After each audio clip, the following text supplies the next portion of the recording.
Hello friends, आप सबका हार्दिक स्वागत है मेरे यूट्यूब चैनल पे। आज मैं आपको प्रायोजना विधि के बारे में महत्वपूर्ण जानकारी देना चाहूँगा, है ना। तो प्रायोजना विधि क्या है दोस्तों? प्रायोजना विधि यानी कि प्रोजेक्ट विधि। प्रोजेक्ट विधि शब्द है यानी कि प्रोजेक्ट शब्द है, वो सर्वप्रथम रिचर्ड्स महोदय ने 1900 में दिया, है ना। प्रायोजना विधि में जो प्रायोजना शब्द है यानी कि योजना शब्द है, वो रिचर्ड्स महोदय ने सर्वप्रथम इस शब्द का प्रयोग किया। इस विधि का जो विचार है वो जॉन डीवी का था, परंतु इसका प्रतिपादन है वो उनके शिष्य विलियम किलपैट्रिक ने किया। जॉन डीवी कौन है? तो जॉन डीवी प्रयोजनवाद के जनक हैं, है ना। जॉन डीवी एक अमेरिकन मनोवैज्ञानिक है ना, और ये प्रयोजनवाद के जनक कहलाते हैं। आपको पता हो तो हमारे रीड में नए टॉपिक शामिल हुए हैं, उसमें साइकोलॉजी में कल्पना, चिंतन और तर्क, जिसमें जो तर्क आता है तो तर्क के जो सर्वप्रथम जो सोपान है 5, वो जॉन डीवी ने ही बताए थे। उन्होंने जॉन डीवी ने अपनी पुस्तक हाउ वी थिंक में तर्क के 5 सोपान बताए थे, है ना। तो तर्क के 5 सोपान भी जॉन डीवी ने बताए थे, और ये प्रयोजनवाद के जनक कहलाते हैं, ये प्रकार्यवादी भी कहलाते हैं। तो प्रयोजना का शब्द है यानी कि प्रयोजना का विचार है वो सर्वप्रथम जॉन डीवी का था, किंतु इसका प्रतिपादन है वो उनके शिष्य विलियम किलपैट्रिक ने कहा था। विलियम किलपैट्रिक ने प्रायोजना के लिए एक स्टेटमेंट दिया था, वो महत्वपूर्ण स्टेटमेंट है, और वो स्टेटमेंट ये है कि प्रायोजना एक सौउद्देश्यपूर्ण क्रिया है जिसे मन लगाकर सामाजिक वातावरण में पूरा किया जाता है।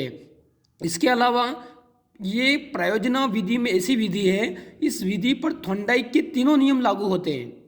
थॉर्नडाइक ने जो सीखने के 3 नियम दिए थे ना दोस्तों, अभ्यास का नियम, प्रभाव का नियम, तत्परता का नियम, तो ये तीनों नियम है वो इस प्रायोजना विधि पर लागू होते हैं, है ना।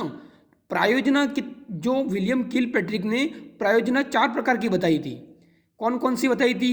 सृजनात्मक प्रयोजना, समस्यात्मक प्रयोजना, अभ्यास प्रयोजना और आनंदात्मक प्रयोजना।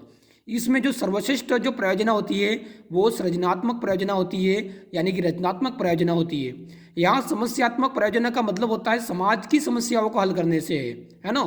और प्रायोजना विधि के यानी कि 6 सोपान होते हैं। प्रायोजना विधि के कितने सोपान होते हैं? 6 सोपान होते हैं। वो सोपान रहे ये: परिस्थिति का निर्माण करना, प्रायोजना का चयन करना, है ना, प्रायोजना की रूपरेखा बनाना और उत्तरदायित्व का विभाजन करना, प्रायोजना का क्रियान्वयन करना, प्रायोजना का मूल्यांकन करना और अभिलेखा या लेखा जोखा का संधारण करना।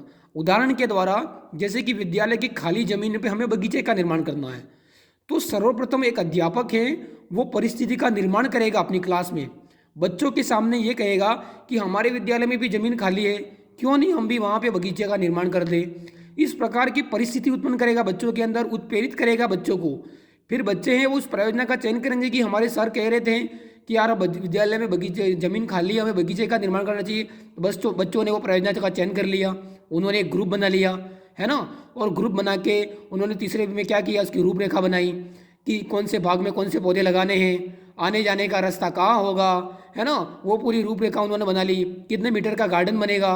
उत्तरदायित्व का विभाजन दे दिया कि भाई आपका काम है ये पौधे लाने का, आपका काम है उन पौधों की देखभाल करना, आपका काम है इन पौधों को पानी पिलाना।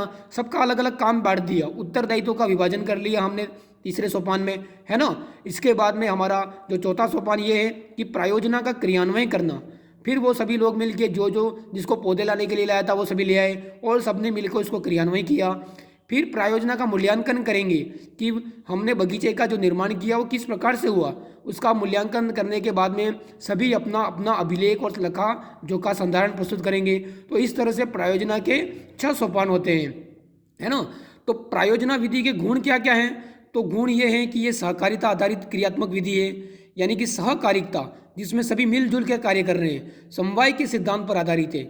समवाय मतलब अंग्रेजी में जिसको कंपनी कहते हैं। जिस प्रकार से एक कंपनी में सभी सदस्य मिलजुल के कार्य करते हैं, साथ साथ मिलकर कार्य करते हैं, उसी प्रकार से समवाय मीन्स कंपनी। कंपनी में किस प्रकार से सभी वर्कर एक जैसे कार्य मिलजुल के करते हैं, तो समवाय के सिद्धांत पर आधारित है। इसके अलावा ये सामाजिक गुणों का विकास करती है, और ये जो विधि है वो दल शिक्षण पर आधारित विधि है। तो प्रायोजना विधि है वो कौन से शिक्षण पर आधारित है?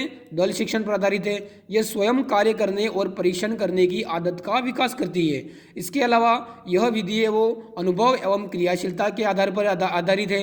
ये थे प्रायोजना विधि के गुण ये हैं। दोष ये हैं इसके कि ये बहुत लंबी विधि है, पाठ्यक्रम हम समय पे इस पर पूरा नहीं करा सकते हैं क्योंकि बहुत बड़ी लंबी विधि है, तो इसमें हमें पाठ्यक्रम में वो हम समय पे इस पर नहीं कर सकते। इसके अलावा इसमें छोटे बालकों के लिए ये विधि है वो अनुपयुक्त है क्योंकि छोटे बच्चों में इतनी समझ नहीं होती।